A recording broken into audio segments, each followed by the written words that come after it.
Hi.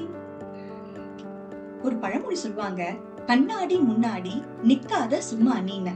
கண்ணாடி முன்னாடி எப்பவுமே நிக்காதன்னு. நான் சொல்றேங்க, கண்ணாடி முன்னாடி போயிட்டு நின்னுதான் பாருங்களேன்.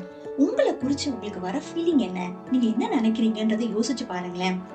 நெகட்டிவா வருதா, நான் என்னை விரும்புறதுக்கு யாருமே இல்ல, என்னால எனக்கு ஒண்ணுமே தெரியல, நான் என் வாழ்க்கைய வீணடிச்சிட்டேன், என் வாழ்க்கை இனியும் உருப்படாது, என் வாழ்க்கை இனியும் பெருசா வராது, எல்லாமே போயிடுச்சு அப்படின்னு நெகட்டிவாவே யோசிச்சுட்டு இருக்கீங்களா?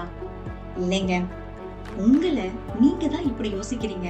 ஆனா உங்களை படைச்ச, உங்களே உருவாக்கின, உங்களை சிருஷ்டித்த தேவன் வேதவசனம் சொல்லுகிறது. அவர் உங்களை குறிச்சு என்ன சொல்றாருன்னு பாத்தீங்கன்னா, என் பிரியமேன்னு உங்களை கூப்பிடுறாரு, உங்கள் பழுதொன்றும் இல்லைன்னு சொல்றாரு. அதை நம்பி பாருங்களேன், கண்டிப்பா உங்க வாழ்க்கையில நீங்க ஆசீர்வாதமா தாங்க இருக்க முடியும். ட்ரை பண்ணி தான் பாருங்க கண்ணாடி முன்னாடி. God bless you.